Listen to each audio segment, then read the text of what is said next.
The open access is promoted by the majority of African institutions and by the African Association of University as well.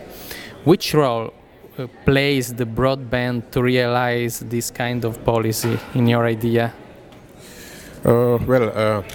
As you know, I have realized, listening to the speakers this morning and this afternoon, that in fact we share many of the values regarding open access and regarding, considering the universities and what the university produce as public good.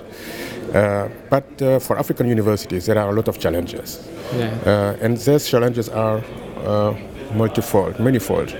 Not only that we have to advocate to sensitize decision makers, leaders of African universities about their concept and about their values, but we have also to really struggle to put in place the necessary infrastructure, to implement those values and this concept. Because you can develop strategies, you can develop policies, but if the basic infrastructure is not in place, there is no way that you are coming to implement them.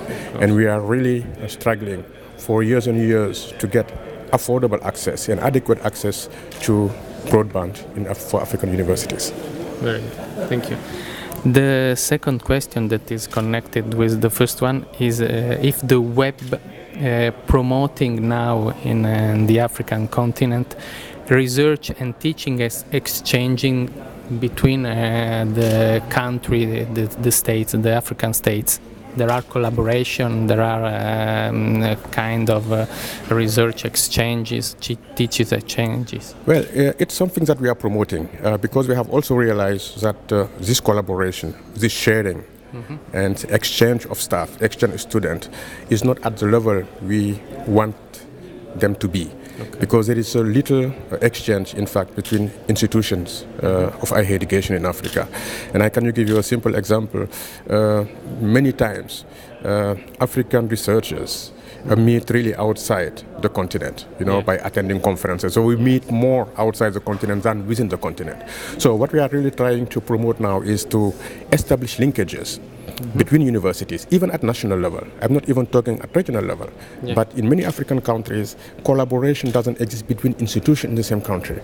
Sometimes also due to difficulties, related to transportation, etc., etc. And we think that having the adequate infrastructure in place, it will be much more easier for researchers, for students, for administrative staff to collaborate, to exchange good practices, etc., by using the infrastructure. That's why we are really promoting, and not primarily to link out to outside the continent, but firstly to link African institutions between themselves to promote collaboration. Okay, very good. Thank you very much. You're most welcome.